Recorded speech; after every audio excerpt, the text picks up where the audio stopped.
사랑하는 도반 여러분, 오늘 우리는 불교의 가장 위대한 경전 가운데 하나인 법화경을 함께 공부하며 마음으로 낭독하고 깊이 음미하는 시간을 가져보려 합니다. 법화경은 모든 중생이 성불할 수 있다는 부처님의 큰 자비와 지혜가 담긴 경전입니다. 그 안에는 우리 삶을 변화시키는 힘, 업장을 녹이고 복을 부르는 길, 그리고 인간 존재의 궁극적인 의미가 들어 있습니다. 이 낭독을 통해 여러분의 마음이 조금 더 밝아지고 기도가 깊어지며 삶의 복이 깃들기를 발언합니다. 부처님께서는 이 법화경을 설하시기 전에 오랜 세월 깊은 선정에 드셨습니다. 그리고 용화수 아래에서 자리하신 채 대중에게 말씀하셨습니다. 이 법은 모든 법 가운데 가장 으뜸이요 모든 부처님께서 지켜 전하신 비밀의 보배이니라.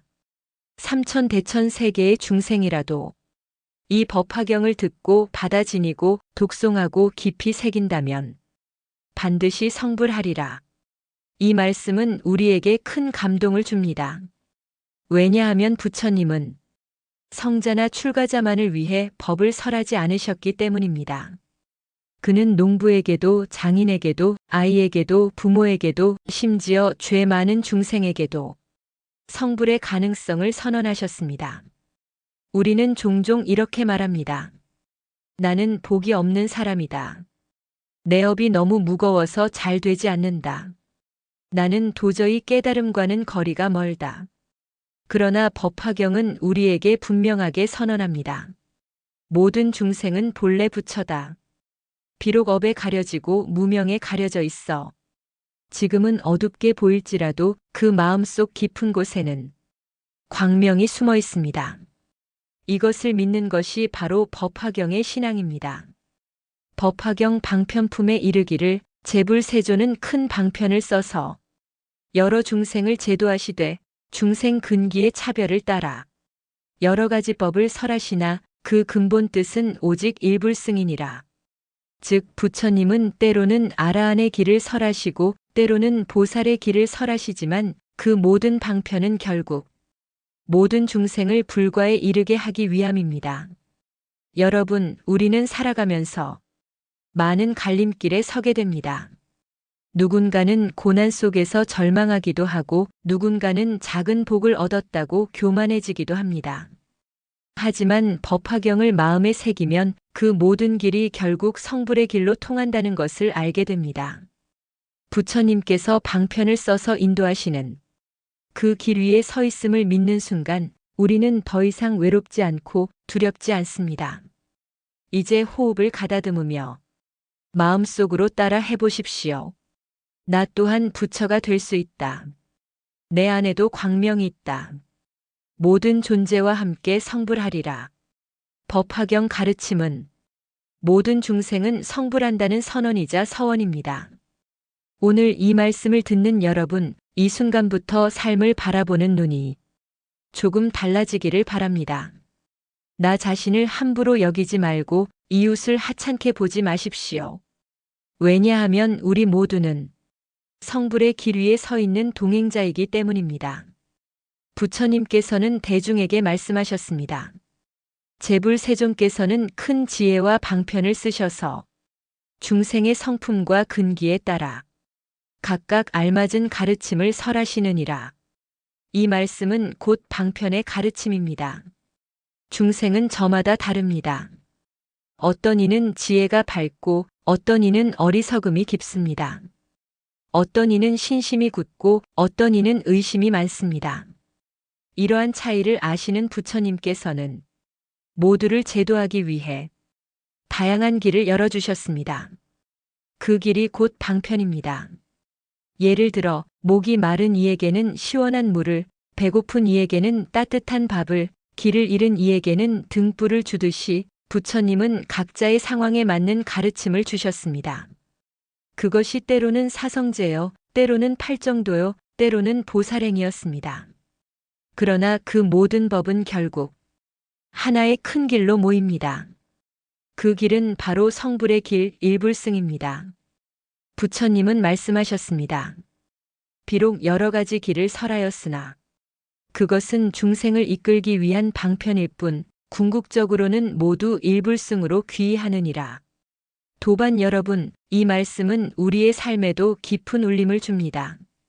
우리는 때때로 다른 길을 걸어갑니다.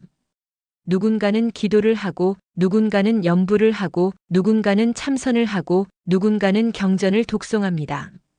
겉으로는 길이 달라 보이지만 그 모든 길은 결국 하나로 모입니다. 바로 성불의 길입니다. 이 사실을 알면 우리는 남의 수행을 함부로 비난하지 않게 됩니다. 저 사람은 왜 기도만 하지? 저 사람은 왜 참선만 할까? 이런 마음을 내려놓게 됩니다. 왜냐하면 부처님께서는 모두를 제도하시기 위해 각자에게 맞는 길을 열어주셨기 때문입니다. 법화경 방편품의 가르침은 우리가 서로 다르다는 것을 인정하면서도 결국은 같은 목표를 향해 간다는 희망을 주는 가르침입니다. 이제 잠시 눈을 감고 마음속으로 이렇게 다짐해 보십시오. 나는 나의 길을 걸으면서도 다른 이들의 길을 존중하리라. 우리는 모두 같은 목적지, 성불의 길을 향해 걷고 있다. 부처님은 비유로 말씀하셨습니다. 마치 큰 길가에서 아이들이 불타는 집에 갇혀 있을 때 아버지가 아이들을 구하려고 저마다 좋아하는 장난감을 내어 미끼로 삼듯이 나는 중생의 마음을 따라 여러 가지 법문을 설하였으니 그것은 방편이요 궁극적으로는 일불승이니라. 이 이야기는 우리에게 깊은 깨달음을 줍니다. 부처님께서 설하신 법은 그 자체로 목적이 아니라 우리를 불타는 집, 곧 고통의 세계에서 빨리 벗어나게 하기 위한 길잡이라는 것입니다. 그러므로 도반 여러분, 우리가 지금 어떤 수행을 하고 있든지 그것이 바로 부처님의 방편임을 믿으십시오. 그리고 그 방편을 따라가다 보면 결국 부처님의 큰 길, 법화경의 일불승에 이르게 됩니다. 다시 한번 호흡을 고르며 조용히 마음속으로 새겨봅니다. 내가 걷는 이 길은 부처님께서 열어주신 방편의 길이다. 나 또한 반드시 성불할 것이다. 부처님께서는 중생의 마음을 열기 위해 비유를 들어 가르치셨습니다. 왜냐하면 직접적인 말씀만으로는 깨닫기 어려운 이들이 있었기 때문입니다. 비유는 어린아이에게 동화를 들려주듯 쉽게 이해시키는 지혜로운 방법이었습니다. 그 가운데 가장 유명한 이야기가 바로 삼거양우의 비유입니다. 옛날에 큰 집이 있었습니다. 그 집에는 많은 아이들이 놀고 있었는데 집안은 불길이 번져 곧 타오르려 하고 있었습니다. 아버지는 아이들을 불러내려 했지만 아이들은 불길이 무서운 줄 모르고 여전히 장난에 빠져 있었습니다. 그때 아버지는 이렇게 외쳤습니다. 얘들아, 밖에 나가면 너희가 좋아하는 양수레, 사슴수레, 소수레가 있단다. 어서 나와라. 아이들은 그 말을 듣고 너나 할 것 없이 뛰쳐나왔습니다. 그리고 밖에 나와 보니 아버지가 준비해 둔 것은 양수레도 사슴수레도 소수레도 아닌 훨씬 크고 장엄한 하얀 큰 소수레였습니다. 부처님은 말씀하셨습니다. 아이들을 불길에서 구하려 한 아버지처럼 나는 중생을 고통에서 구하기 위해 저마다 좋아하는 법을 방편으로 내세웠다. 그러나 결국에는 가장 큰 수레, 곧 일불승의 가르침으로 모두를 태워 성불의 길로 이끄느니라. 도반 여러분, 이 비유는 우리에게 깊은 깨달음을 줍니다. 우리는 지금 불타는 집 안에 있습니다. 탐욕, 성냄, 어리석음이 불길이 되어 우리 삶을 태우고 있습니다. 그러나 우리는 그 위험을 깨닫지 못한 채 여전히 세상 속 장난에 빠져 있습니다. 돈, 명예, 욕망, 관계, 이 모든 것에 정신을 빼앗겨 불길을 보지 못합니다. 그때 부처님은 우리의 근기에 맞게 방편을 주십니다. 기도의 길, 염불의 길, 참선의 길, 보시의 길. 그 길을 따르다 보면 우리는 결국 불타는 집에서 벗어나 큰 수레, 일불승의 가르침을 만나게 됩니다. 그러므로 중요한 것은 어떤 길로 나아가느냐가 아닙니다. 내가 기도를 하든 염불을 하든 참선을 하든 모두 부처님께서 주신 방편입니다. 그 방편을 따라가다 보면 결국에는 모두 같은 수레에 오르게 되는 것입니다. 도반 여러분, 이 이야기를 들으며 잠시 나 자신을 돌아봅니다. 나는 지금 어디에 있는가? 혹시 여전히 불타는 집안에서 장난에 빠져 있는 것은 아닌가? 부처님께서 불러내시는데도 듣지 못하고 있는 것은 아닌가? 지금 이 순간 마음속으로 다짐해 봅니다. 나는 이제 불타는 집을 벗어나겠다. 부처님께서 준비하신 큰 수레에 오르겠다. 성불의 길로 나아가겠다. 법화경 비유품은 우리에게 분명히 말해줍니다. 부처님은 우리를 버리지 않으신다. 어리석음에 빠져 있어도 집착 속에 살아도 결국에는 큰 수레에 태워 깨달음으로 이끌어 주십니다. 그러므로 우리는 부처님을 믿고 법화경을 믿고 나아가면 됩니다. 부처님은 또 다른 비유를 드셨습니다. 가난한 아들이 아버지의 집을 떠나 타국에서 고생을 하다가 마침내 아버지를 만나 큰 재산을 물려받게 되듯 중생은 방황하다가도 결국에는 법화경을 만나 부처의 재산을 이어받게 되느니라. 이 말씀은 우리 모두에게 희망을 줍니다. 지금 내가 길을 잃고 방황하더라도 결국에는 부처님의 품으로 돌아갈 수 있습니다. 그리고 그 품 안에서 성불의 씨앗이 열매 맺게 됩니다. 도반 여러분, 지금 이 순간 조용히 호흡하며 다시 한번 마음에 새겨보십시오. 나는 불타는 집을 벗어나겠다. 부처님의 큰 수레에 오르겠다. 성불의 길을 걷겠다. 이것이 바로 법화경, 비유품의 가르침입니다. 부처님께서는 법화경에서 믿음의 힘을 거듭 강조하셨습니다. 아무리 위대한 가르침이라 하더라도 믿지 않으면 받아들일 수 없고 받아들이지 않으면 실천할 수 없습니다. 그래서 법화경 제사장은 믿고 받아 지니는 마음, 곧 신의 품의 가르침을 전합니다. 부처님은 말씀하셨습니다. 만약 어떤 선남자 선여인이 이 법을 듣고 믿어 받아 지니면 이미 열애의 지혜에 들어간 것이니라. 여러분, 믿음이란 무엇일까요? 믿음은 눈에 보이지 않아도 존재를 인정하는 것이며 아직 이루어지지 않았어도 그 결과를 신뢰하는 것입니다. 농부가 씨앗을 뿌릴 때 가을에 곡식이 열린다는 것을 의심하지 않듯이 우리도 법화경의 씨앗을 마음에 뿌리고 믿음으로 지닌다면 반드시 깨달음의 열매를 얻게 됩니다. 그러나 믿음은 쉽지 않습니다. 삶의 고난 속에서 정말 부처님의 가르침이 나를 구원할 수 있을까? 의심이 찾아오기도 합니다. 하지만 바로 그 순간 믿음을 놓지 않는 것이 중요합니다. 의심을 뚫고 나가는 믿음은 더 큰 깨달음의 문을 열어줍니다. 부처님은 또 말씀하셨습니다. 만약 이 경을 듣고 한 생각이라도 기뻐하며 믿음을 내는 이는 이미 불도에 들어간 자니라. 우리의 마음은 작습니다.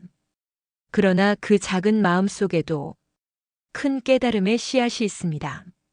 단 한순간의 믿음, 단 한순간의 환희심이 그 씨앗을 움트게 만듭니다. 이제 눈을 감고 마음속으로 따라해 보십시오. 나는 부처님의 가르침을 믿습니다.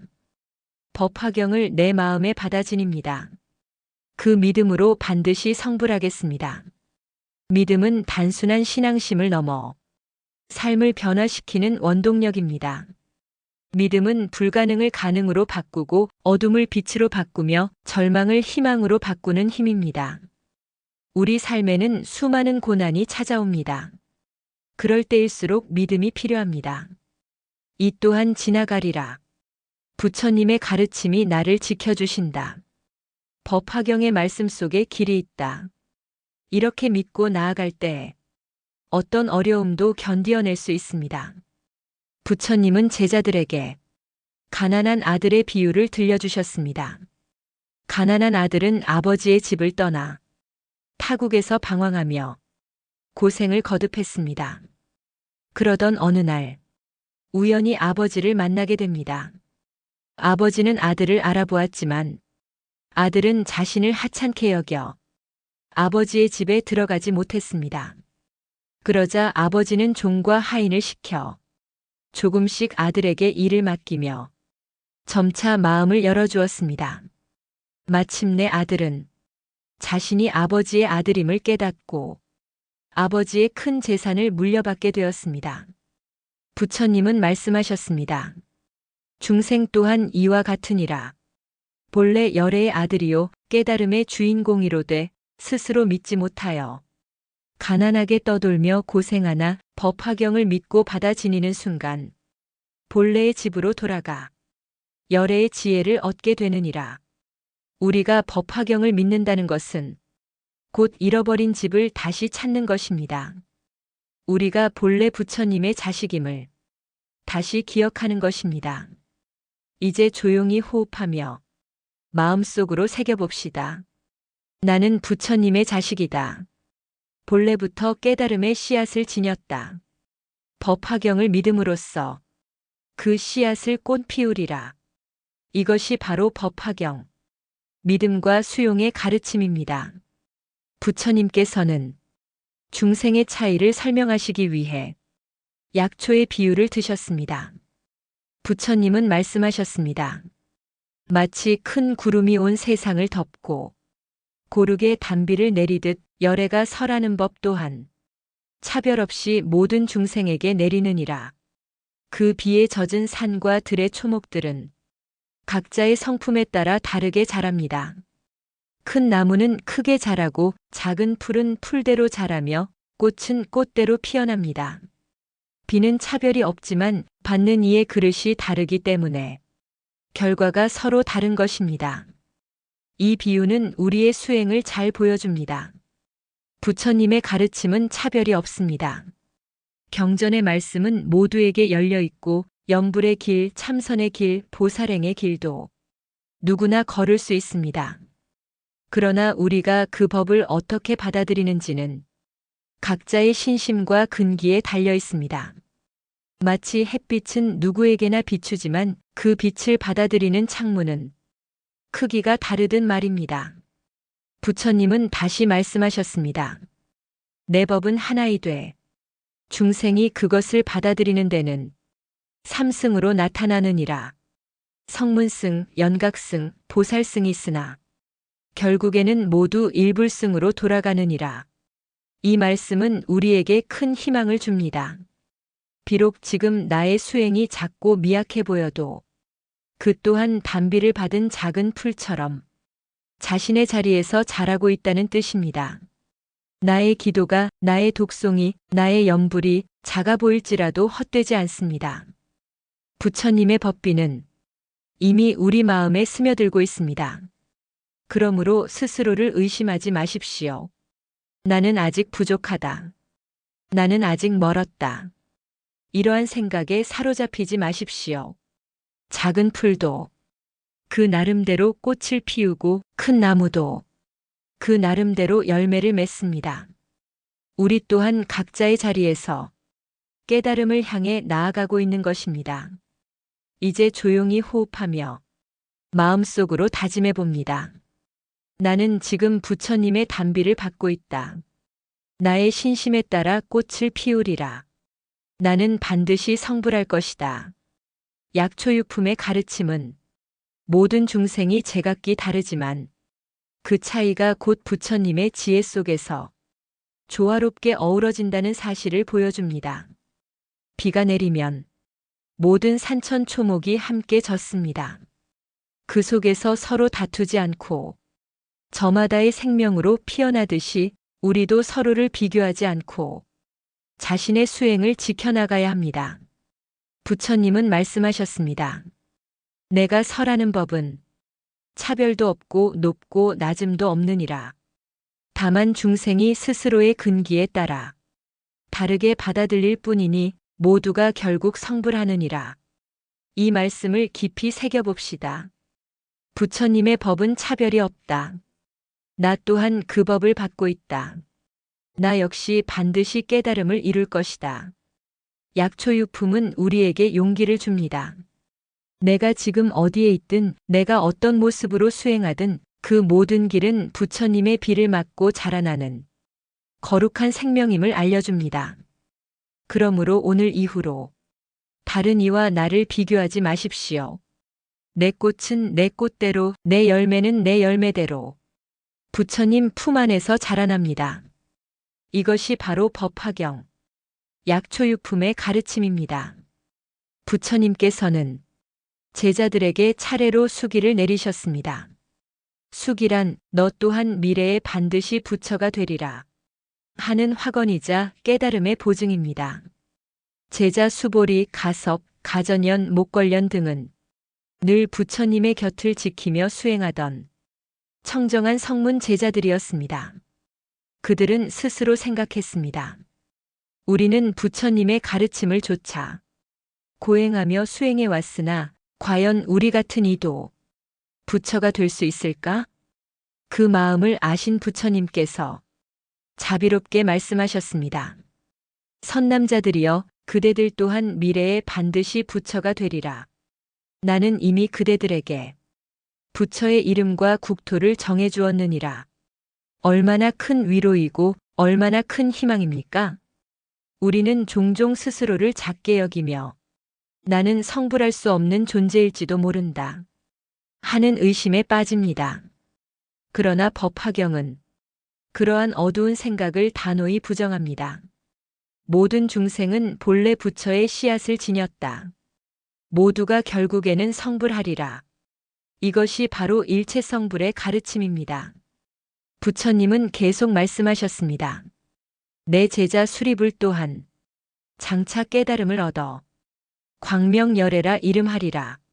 내 제자 가섭 또한 장차 성불하여 광명열애라 이름하리라. 내 제자 목걸련 또한 미래의 불국토에서 부처가 되리라. 이렇게 제자 하나하나에게 차례로 수기를 주셨습니다. 그 말씀을 들은 제자들은 기쁨의 눈물을 흘리며 부처님 앞에 엎드렸습니다. 그들은 깨달았습니다.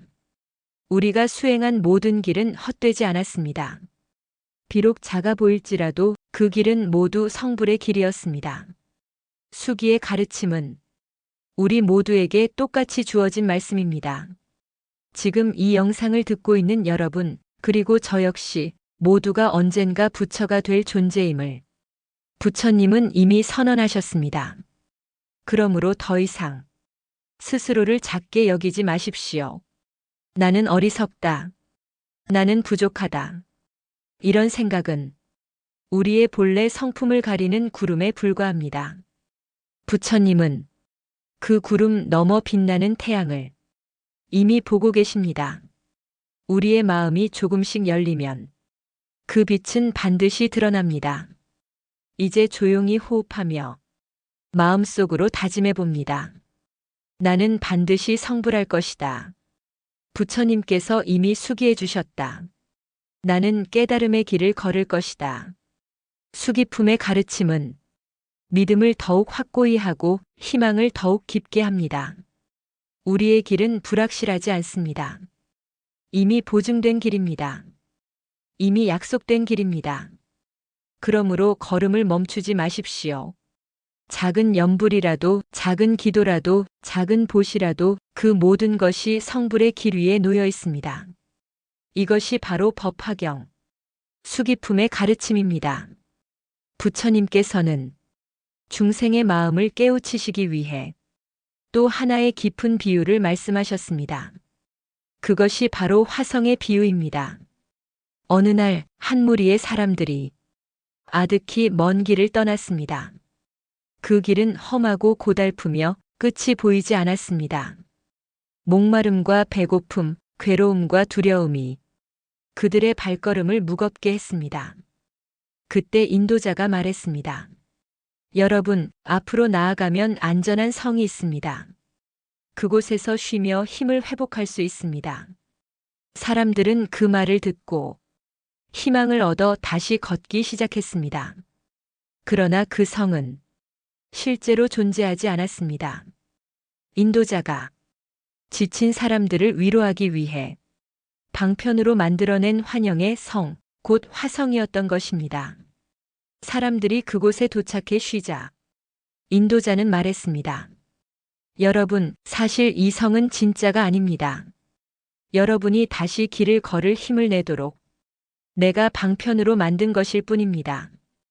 진정한 보물의 땅은 아직 저 너머에 있습니다. 이제 다시 길을 떠나야 합니다.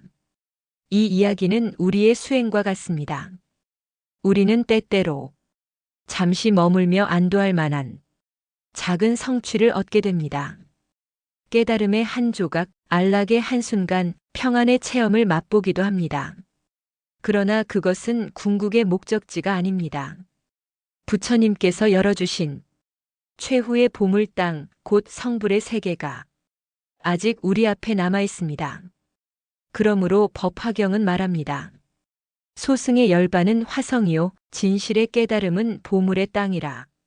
부처님께서는 성문과 연각의 제자들에게 먼저 소승의 가르침을 주셨습니다. 그들이 열반을 구하고 번뇌의 불길을 끄는 것을 큰 목표로 여기도록 하셨습니다. 그러나 그것은 화성과 같아 중간에 쉼터였을 뿐 궁극적으로는 모두가 일불승의 길, 성불의 길로 나아가야 했습니다. 도반 여러분, 우리 또한 마찬가지입니다. 잠시의 성취에 만족하지 말아야 합니다. 나는 이 정도면 충분하다 하는 마음에 머물러서는 안 됩니다. 부처님께서 우리를 위해 준비하신 길은 훨씬 더 크고 훨씬 더 깊습니다. 이제 마음속으로 다짐해 봅시다. 나는 잠시 머무르되 결코 거기에 안주하지 않으리라. 나는 반드시 부처님의 보물 땅, 성불의 세계에 이르리라. 화성유품의 가르침은 우리에게 용기와 방향을 줍니다. 힘들 땐 잠시 쉴 수 있습니다. 화성에서 머무를 수 있습니다. 그러나 그 쉼은 영원하지 않습니다. 다시 길을 떠나야 합니다. 부처님께서는 우리의 지친 발걸음을 아시기에 방편으로 화성을 보여주셨습니다. 그러므로 화성에서 쉰다고 하여 부끄러워할 것도 자책할 것도 없습니다. 그 쉼은 또 하나의 방편이며 더 큰 길을 가기 위한 준비일 뿐입니다. 우리 모두는 먼 길을 걷고 있습니다. 그 길의 끝에는 부처님의 보물 땅이 기다리고 있습니다. 화성은 중간에 나타나는 환영일 뿐 결국 우리는 반드시 보물의 땅에 이르게 될 것입니다. 이제 조용히 호흡하며 마음속으로 새겨봅시다. 부처님, 저는 다시 길을 떠나겠습니다. 잠시의 쉼에 머물지 않고 끝내 성불의 땅에 이르겠습니다. 이것이 바로 법화경, 화성유품의 가르침입니다. 부처님께서는 제자들에게 차례차례 성불의 수기를 내려주셨습니다. 이번에는 500명의 제자들이 부처님의 앞에 나아가 서 있었습니다. 그들은 과거에 이미 부처님과 깊은 인연을 맺었지만 스스로는 알지 못했습니다. 그저 우리는 작은 제자에 불과하다. 성문으로서 법을 따르는 것만 해도 충분하다. 이렇게 여겼습니다. 그러나 부처님은 미소 지으시며 말씀하셨습니다. 선남자들이여, 그대들 또한 장차 모두 성불하리라. 나는 이미 그대들의 이름과 부처의 국토 그리고 호를 정해 두었느니라. 그 말씀을 들은 500 제자들은 환희에 가득 차서 합장하며 외쳤습니다. 부처님, 이제야 알았습니다. 저희 또한 본래부터 부처님의 아들이었음을요. 비록 스스로를 작게 여기며 한정된 길만을 걷고 있다고 생각했으나 부처님께서는 이미 오래전부터 저희의 성불을 예견하고 계셨습니다. 여기서 우리는 큰 진리를 깨닫게 됩니다. 우리는 생각보다 훨씬 큰 존재입니다. 우리는 스스로를 제한하며 나는 이만큼 뿐이다 하고 단정하지만 부처님의 눈에는 이미 부처가 될 존재, 깨달음의 주인공으로 보이고 있는 것입니다. 부처님은 말씀하셨습니다. 마치 가난한 사람이 집안에 보배를 두고도 알지 못하듯 중생 또한 본래의 부처 성품을 지니고도 스스로 가난하다 여기느니라. 내가 이제 그 보배를 열어 보여주노니 그대들은 반드시 성불하리라. 이 가르침은 우리를 깊이 위로합니다. 우리 마음속에도 이미 보배로운 성품이 있습니다. 그 보배를 발견하지 못했을 뿐 그것이 사라진 것은 아닙니다. 부처님은 그 보배를 열어주시며 우리에게 너 또한 성불한다 확언해주고 계십니다. 이제 잠시 눈을 감고 마음속으로 따라해 보십시오. 내 마음속에는 보배가 있다.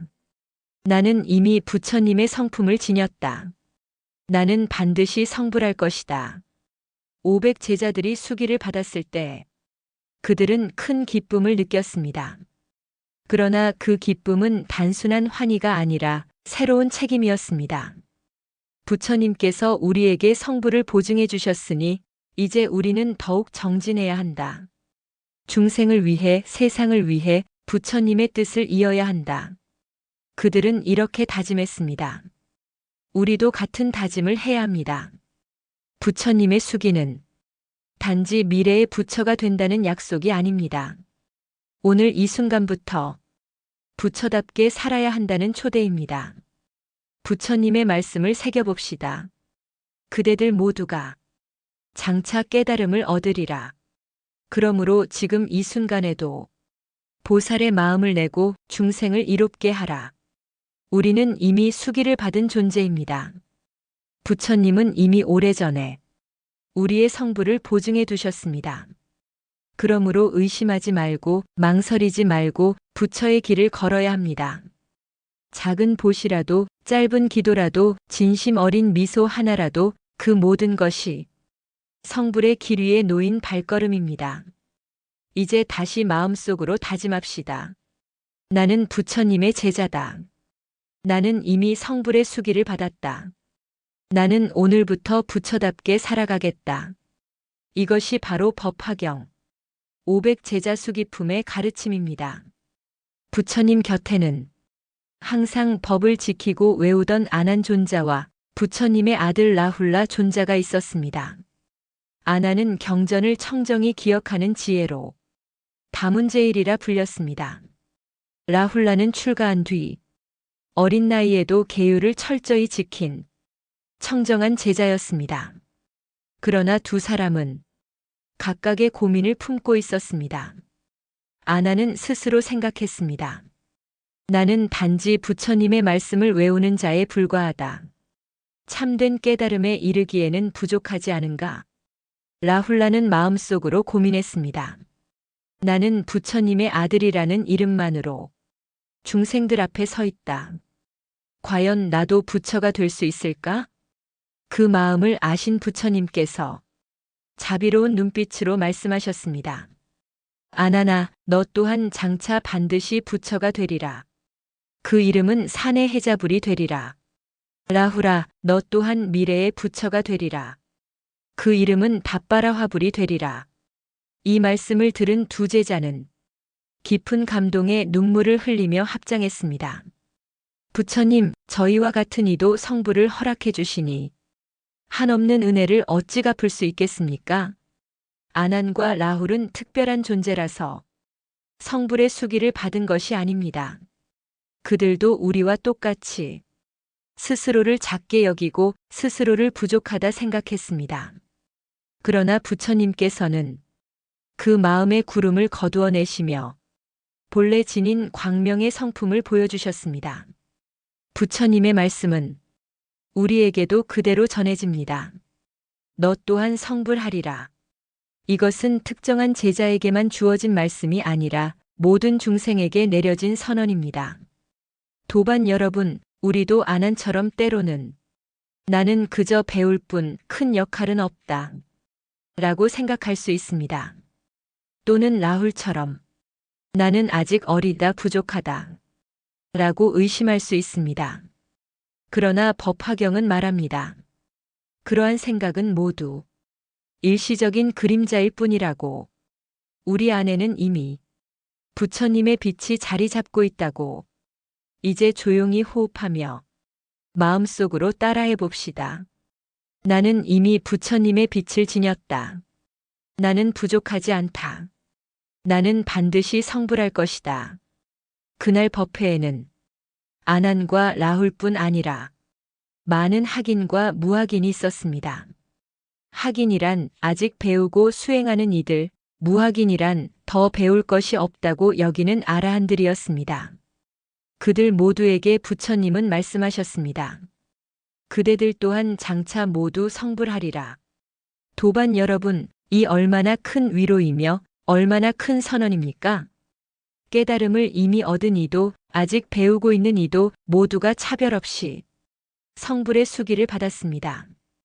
그러므로 우리도 의심할 필요가 없습니다. 길을 많이 걸었든 이제 막 걸음을 떼었든 부처님의 법 안에서는 이미 성불이 보증되어 있습니다. 이제 다시 마음속으로 다짐합시다. 나는 부처님의 제자다. 나는 이미 성불을 보증받았다. 나는 오늘부터 부처답게 살아가겠다.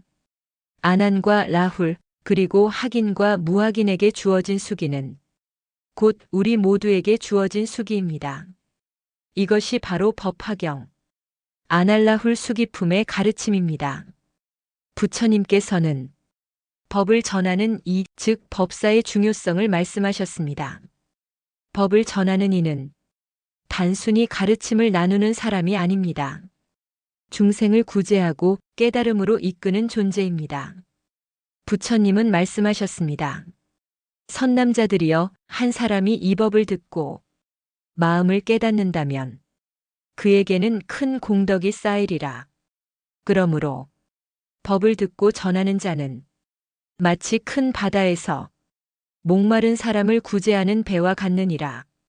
법사품에서는 특히 법을 전하는 사람의 마음가짐과 덕목을 강조합니다. 첫째, 진심으로 중생을 사랑하고 자비심으로 가득 차 있어야 합니다. 둘째, 법을 자기 이익이나 명예를 위해 왜곡하지 않아야 합니다. 셋째, 자신이 먼저 법을 실천하며 말과 행동을 일치시켜야 합니다. 부처님은 이어 말씀하셨습니다. 법을 전하는 이가 이 네 가지 덕목을 갖추면 그가 전한 법을 받은 이 또한 장차 성불하리라. 한 사람이 성불하면 그 주변 사람들도 모두 성불의 길에 들어서느니라. 도반 여러분, 이 가르침은 오늘을 사는 우리에게도 해당됩니다. 영상을 통해 법화경을 듣는 여러분 또는 이 말씀을 마음에 새기는 이들은 이미 법을 전하는 길 위에 있습니다. 작은 나눔, 작은 독송, 작은 설법도 모두 법사품의 실천입니다. 부처님께서는 예를 들어 말씀하셨습니다. 어떤 마을에 한 사람이 있었다. 그는 날마다 부처님의 법을 듣고 마을 사람들에게 전하였다. 처음에는 몇 명만 귀를 기울였으나 그 사람의 진심이 전달되자 마을 사람들은 모두 법을 믿게 되었다. 그 마을 전체가 복을 쌓고 마침내 성불의 길로 나아갔다. 법사품의 핵심은 바로 영향력입니다. 우리가 전하는 작은 말 한마디, 작은 마음씨 하나가 타인의 삶을 변화시키고 결국 세상을 변화시킵니다. 그러므로 법을 전할 때 우리는 다음과 같이 다짐해야 합니다. 나는 중생을 이롭게 하기 위해 법을 전한다. 나는 진심과 자비로만 말하리라. 나의 말과 행동은 항상 일치하리라. 부처님은 다시 말씀하셨습니다. 법을 전한 이는 그 공덕이 하늘과 땅을 가득 채우리라. 그 공덕은 말로 다할 수 없고 숫자로 헤아릴 수 없느니라. 한 사람의 마음을 바꾸면 세상 전체가 바뀌는 것과 같으니 법을 전하는 이는 가장 큰 공덕을 쌓는 존재라. 오늘 우리가 법화경을 듣고 마음속에 새기는 것 자체가 법사품의 실천입니다. 비록 영상 앞에 앉아 있을 뿐이지만 그 마음과 진심은 중생을 구제하는 길과 같습니다. 이제 조용히 마음속으로 따라해 봅시다. 나는 부처님의 법을 전합니다. 나는 중생을 이롭게 합니다. 나의 말과 행동은 항상 진실과 일치합니다. 나는 법사로서의 길을 걷겠습니다. 법사품은 단순한 가르침이 아니라 삶의 방향을 제시합니다. 우리는 부처님의 가르침을 듣고 그대로 실천하며 살아갈 때 우리 자신도 성불하고 주변 사람들도 함께 성불하게 됩니다. 이것이 바로 법화경, 법사품의 가르침입니다. 부처님께서는 중생을 위해 헌신하며 살아가는 보살들의 길을 상세히 말씀하셨습니다. 그 길이 바로 보살행입니다. 부처님은 말씀하셨습니다. 보살이란 자신의 깨달음만을 구하지 않고 모든 중생을 제도하고자 하는 자라. 보살은 자비와 지혜를 동시에 갖추어 고통받는 중생을 돕는 것을 최고의 수행으로 여긴다. 보살행품에서는 보살이 걸어가는 구체적인 실천과 마음가짐을 설명합니다. 첫째, 무한한 자비심입니다. 보살은 자신의 마음을 열어 모든 중생을 품습니다. 둘째, 깊은 지혜입니다. 보살은 중생의 마음과 세상의 이치를 이해하며 적절한 방법으로 법을 전합니다. 셋째, 끊임없는 인내와 노력입니다. 보살은 어려움과 고난 앞에서도 결코 물러서지 않습니다. 부처님은 이어 말씀하셨습니다. 보살이 하루 동안 한 사람이라도 참된 자비를 베풀면 그 공덕은 천하를 가득 채우느니라. 보살은 또한 언제나 방편을 사용하여 중생이 마음을 열도록 돕는다. 그 방편은 다양하며 때로는 설법이 되고 때로는 눈물 어린 위로가 되며 때로는 작은 행동이 되기도 한다. 법화경에서 강조하는 보살행품은 우리에게 이렇게 말합니다. 작은 선행도 작은 마음씨도 결코 헛되지 않다. 그 모든 것이 중생과 세상을 구하는 길이다.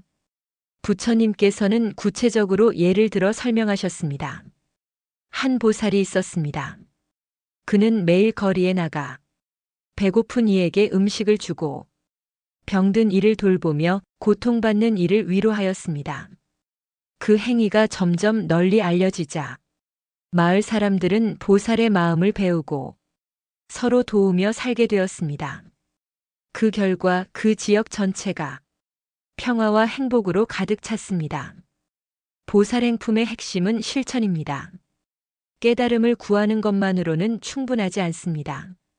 자신의 깨달음을 중생과 나누고 세상을 위해 행동할 때 비로소 보살의 길이 완성됩니다. 또한 부처님은 말씀하셨습니다. 보살은 때로는 비난과 오해를 받더라도 마음을 흔들지 않는다. 그들은 오직 중생을 위해 자비심과 지혜심으로 행동한다. 그 길에서 얻는 공덕은 숫자로 헤아릴 수 없으며 하늘과 땅을 가득 채운다. 오늘 우리가 이 말씀을 듣고 실천하는 것 자체가 보살행품의 일부입니다. 작은 친절, 작은 이해, 작은 배려도 모두 보살의 길 위에 놓인 발걸음입니다. 이제 조용히 마음속으로 다짐해 봅시다. 나는 보살의 마음으로 살아가겠습니다. 나는 모든 중생을 위해 자비와 지혜를 실천하겠습니다. 나는 작은 행위라도 결코 소홀히 하지 않겠습니다. 부처님은 다시 강조하셨습니다. 보살이 행하는 선행은 결국 자신과 세상을 깨끗하게 한다. 모든 중생이 행복하게 되고 고통에서 벗어나게 되리라. 그러므로 보살행은 성불의 길과 동등한 길이니 그 길을 걸어라. 보살행품의 가르침은 우리에게 삶의 방향을 명확히 보여줍니다. 우리는 단순히 개인적인 깨달음을 구하는 것이 아니라 중생과 세상을 구제하는 길 위에서 진정한 부처의 삶을 살아야 합니다.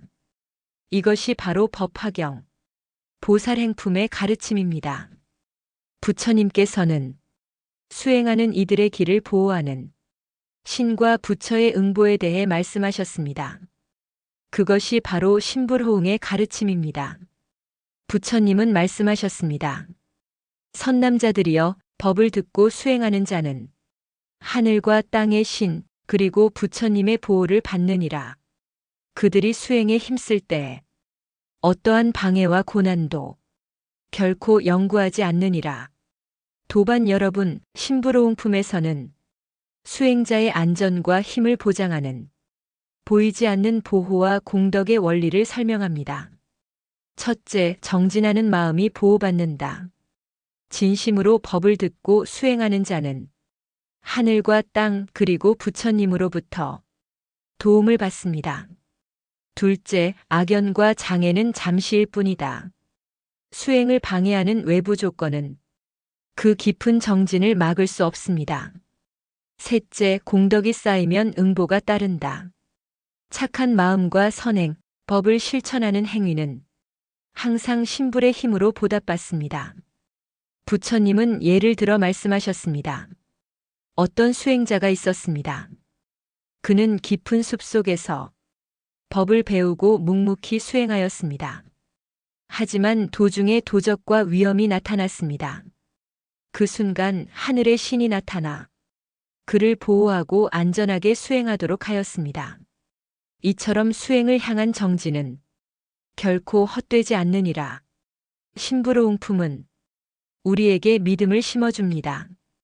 우리가 법을 듣고 수행하며 자비와 지혜를 실천할 때 보이지 않는 힘이 우리를 지키고 우리를 올바른 길로 이끈다는 것입니다. 부처님은 다시 말씀하셨습니다. 수행자는 결코 혼자가 아니다. 그들이 겪는 고난과 어려움에도 항상 신과 부처가 함께하며 응보로서 지켜준다. 그러므로 두려워하지 말고 정진의 길을 흔들림 없이 가라. 우리 삶에도 마찬가지입니다. 법을 따라 선행을 실천하고 자비와 지혜로 살아가는 동안 우리를 돕는 눈에 보이지 않는 힘이 있습니다.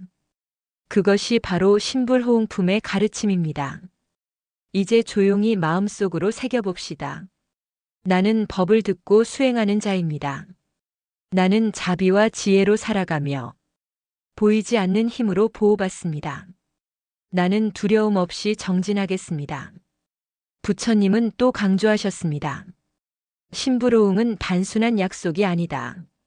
정진하고 공덕을 쌓는 자는 항상 신과 부처님의 도움과 응보를 받는다. 그 힘은 눈에 보이지 않지만 그 누구도 부정할 수 없으며 수행자에게 큰 용기와 평안을 준다. 오늘 우리가 이 말씀을 마음에 새기고 수행과 선행을 실천하는 순간 이미 신불호응의 힘은 우리 삶 속에서 작용하고 있습니다. 작은 선행, 작은 수행이라도 그 응보와 보호가 우리를 굳세게 합니다. 이제 다시 마음속으로 다짐합시다. 나는 법을 따라 수행합니다. 나는 중생을 돕고 자비를 실천합니다. 나는 신과 부처님의 보호와 응보를 받으며 두려움 없이 정진하겠습니다. 신불호응품의 가르침은 우리에게 믿음과 용기 그리고 꾸준한 수행의 중요성을 전합니다. 법을 듣고 실천하는 것만으로도 우리는 이미 보호받고 있으며 앞으로 나아갈 길에 두려움이 없다는 것입니다. 이것이 바로 법화경, 신불호응품의 가르침입니다. 부처님께서는 말씀하셨습니다. 내가 설하는 법은 단순한 말이 아니라 우주와 중생의 마음을 울리는 소리다.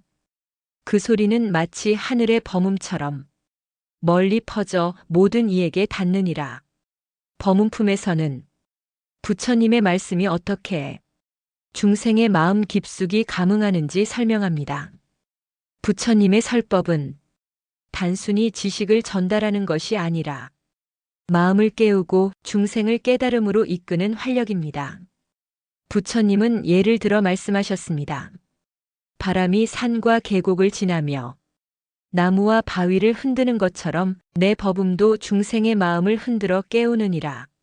마음의 어둠 속에서 작은 빗줄기가 스며들 듯 내 법음은 미세하지만 강하게 중생의 마음을 밝히느니라. 법문품의 핵심은 감흥과 울림입니다. 부처님의 말씀은 듣는 이의 상태에 따라 다르게 울립니다. 지혜로운 사람에게는 즉시 깨달음을 주고 고통받는 사람에게는 위로와 용기를 줍니다. 부처님은 다시 말씀하셨습니다. 한 사람이 내 법을 들으면 그 마음 속에 평화가 깃들고 두려움이 사라지며 무지의 어둠이 걷히느니라. 내 설법을 듣는 자는 스스로 깨달음을 향해 나아가며 그 빛은 주변 사람들에게도 퍼지느니라. 법문품은 우리에게 이렇게 말합니다. 법을 듣고 마음에 새기는 순간 그 마음이 울림으로 변하여 세상을 밝히는 힘이 된다. 작은 깨달음, 작은 이해, 작은 자비의 마음도 법음과 함께 울려 퍼질 때 주변을 변화시키는 힘이 됩니다. 부처님은 이어서 말씀하셨습니다. 내가 설하는 법은 단순히 귀로 듣는 것이 아니다. 마음으로 듣고 행동으로 옮기는 순간 그 법은 살아 움직이며 중생을 깨달음으로 인도한다. 우리가 오늘 이 법 화경을 듣고 마음속 깊이 새기는 것 자체가 법문품의 실천입니다. 말씀이 마음속에서 울려 퍼지고 우리의 삶과 행동을 변화시키는 순간 부처님의 법음은 현실이 됩니다. 이제 잠시 눈을 감고 마음속으로 따라 해봅시다.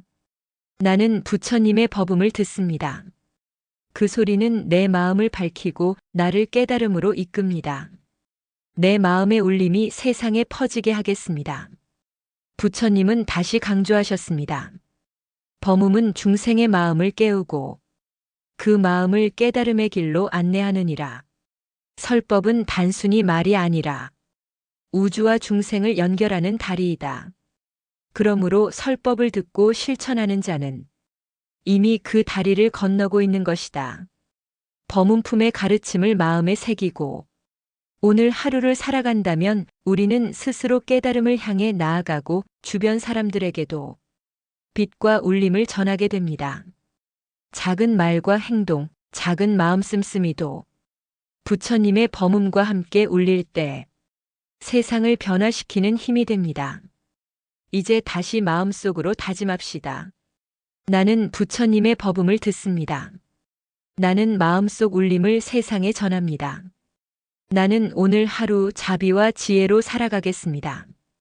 법문품은 우리에게 단순한 설법 이상의 가르침을 줍니다.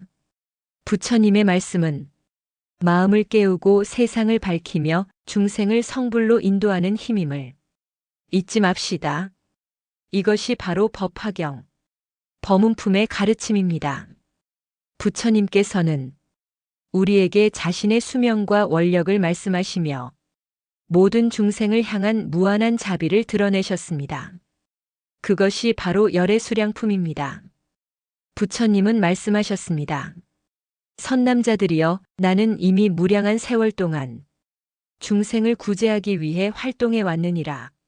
나의 삶에는 시작도 끝도 없으며 중생을 향한 자비 또한 한이 없느니라. 열의 수량품에서는 부처님의 수명과 원력이 우리 수행자에게 어떤 의미를 가지는지 설명합니다. 첫째, 부처님의 수명은 무한하다. 단순히 육체적 수명이 아니라 진리와 자비가 깃든 활동의 지속성을 의미합니다. 둘째, 부처님의 원력은 끝이 없다. 중생이 성불할 수 있도록 법을 설하고 보호하며 인도하는 힘입니다. 셋째, 우리는 그 원력 속에서 살아간다. 부처님의 자비와 원력은 수행과 실천을 통해 우리에게 닿습니다. 부처님은 이어 말씀하셨습니다. 한 중생이 나의 법을 듣고 한 마음이라도 깨닫는다면 그 순간 나는 이미 그 중생과 함께 있으며 그 중생이 성불할 때까지 나는 쉬지 않고 돕느니라. 열의 수량품의 핵심은 부처님과 중생의 연결입니다. 우리가 부처님의 말씀을 듣고 마음을 다해 수행하고 자비와 지혜를 실천하는 순간 그 속에는 부처님의 무한한 원력과 보호가 함께합니다. 부처님은 예를 들어 말씀하셨습니다. 어떤 수행자가 있었습니다. 그는 자신의 수행이 미약하다고 생각하며 때로 의심과 고난에 빠졌습니다. 그러나 그는 법을 듣고 마음을 다해 실천하였으며 그 순간 나는 그를 지켜주고 그의 공덕을 더하여 주었다. 결국 그는 수행의 길에서 흔들리지 않고 중생을 구제하는 길로 나아갔느니라. 열의 수량품은 우리에게 믿음과 용기를 심어줍니다. 부처님의 수명과 원력은 중생이 깨달음을 이루는데 제한이 없음을 보여줍니다. 우리가 걷는 길은 부처님의 자비와 보호 아래 있으며 결코 헛되지 않습니다. 이제 조용히 마음속으로 따라합시다. 나는 부처님의 법과 원력 속에서 살아갑니다. 나는 마음을 다해 수행하며 자비와 지혜를 실천합니다. 나는 부처님의 자비 속에서 성불의 길을 걷겠습니다.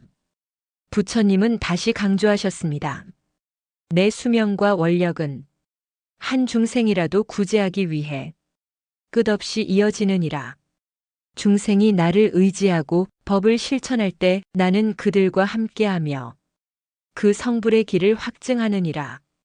오늘 우리가 열의 수량품의 가르침을 듣고 마음속 깊이 새기면 우리 또한 부처님의 원력과 자비 안에서 정진하고 수행하며 중생을 돕는 삶을 살아갈 수 있습니다. 작은 선행, 작은 깨달음도 부처님의 원력과 함께할 때 세상을 밝히는 힘이 됩니다. 이제 다시 마음속으로 다짐합시다.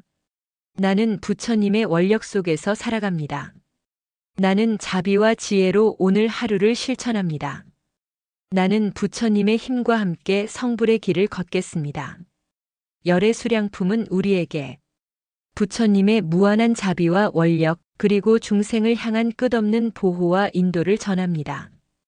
우리는 그 가르침 속에서 두려움 없이 정진하며 삶 속에서 부처의 길을 실천할 수 있습니다.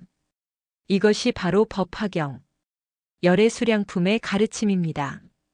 법화경의 마지막 장 발언품에서는 부처님께서 모든 가르침을 마무리하시며 중생과 수행자에게 전하는 최종 발언을 말씀하십니다. 부처님은 말씀하셨습니다. 선남자들이여, 이 법화경의 모든 가르침을 듣고 마음을 깨달으며 실천하는 이들은 모든 중생에게 이익이 되도록 최고의 발언을 세우라. 발언품에서는 우리 삶 속에서 부처님의 가르침을 어떻게 실천하며 어떤 마음가짐으로 살아가야 하는지 설명합니다. 첫째, 중생을 위한 발언입니다. 자신의 깨달음만을 구하지 않고 모든 중생이 성불하도록 발언합니다. 둘째, 법을 지키고 실천하는 발언입니다. 부처님의 가르침을 듣고 마음속에 새기며 실천으로 옮길 것을 발언합니다. 셋째, 자비와 지혜로 살아가는 발언입니다. 삶 속에서 작은 친절과 도움을 실천하며 중생과 세상을 밝히는 길을 걷겠다는 다짐입니다. 부처님은 예를 들어 말씀하셨습니다. 어떤 수행자가 있었습니다. 그는 자신을 위해 수행하는 것만으로 만족하지 않고 모든 중생이 행복하고 깨달음을 얻기를 발언하였습니다. 그 발언은 곧 자신에게 큰 공덕이 되었고 주변 사람들에게도 큰 영향을 미쳤습니다. 그의 발언과 실천은 세상을 밝히는 빛이 되었느니라. 발언품의 핵심은 발언과 실천입니다. 부처님의 가르침을 듣고 그 가르침을 마음에 새기며 발언하고 행동할 때 그 길이 곧 중생을 돕는 길이며 자신의 성불로 이어집니다. 이제 조용히 마음속으로 따라 해봅시다. 나는 부처님의 가르침을 듣고 마음속에 새기며 모든 중생이 행복하고 깨달음을 얻도록 발언합니다. 나는 자비와 지혜로 살아가겠습니다. 부처님은 다시 강조하셨습니다. 선남자들이여, 발언과 실천은 곧 법화경의 핵심이니라. 중생을 구제하며 자신과 세상을 밝히는 길은 이 발언 속에서 시작되느니라. 오늘 우리가 법화경을 듣고 마음을 새기며 작은 실천을 다짐하는 순간 이미 우리는 부처님의 가르침을 우리 삶 속에 옮기고 있는 것입니다. 작은 친절, 작은 자비, 작은 지혜의 실천도 모두 발언의 힘과 함께 세상을 밝히는 빛이 됩니다. 부처님은 마지막으로 말씀하셨습니다. 나는 모든 중생이 성불하기를 발언하노라. 그 발언 속에서 나의 가르침이 살아있고 수행하는 자들에게 길이 되느니라. 중생을 위한 발언과 실천이 모든 공덕을 이루는 근본이니 너희 또한 항상 발언을 세워라. 발언품은 법화경의 모든 가르침을 마무리하며 우리에게 삶의 목표와 방향을 제시합니다. 부처님의 가르침을 마음에 새기고 발언과 실천으로 살아가는 순간 우리는 이미 법화경의 진리를 체득하고 있는 것입니다. 이제 다시 마음속으로 다짐합시다. 나는 부처님의 가르침을 따라 모든 중생이 행복하고 깨달음을 얻기를 발언합니다. 나는 자비와 지혜로 오늘 하루를 살아가겠습니다. 나는 발언과 실천 속에서 성불의 길을 걷겠습니다. 이것이 바로 법화경 제15장 발언품의 가르침입니다. 법화경의 모든 장을 통해 부처님의 깊은 자비와 지혜 그리고 중생을 향한 무한한 사랑을 배웠습니다. 우리는 이제 그 가르침을 마음에 새기고 삶 속에서 실천하는 법사이자 보살로서 세상을 밝히는 길을 걸어갈 수 있습니다.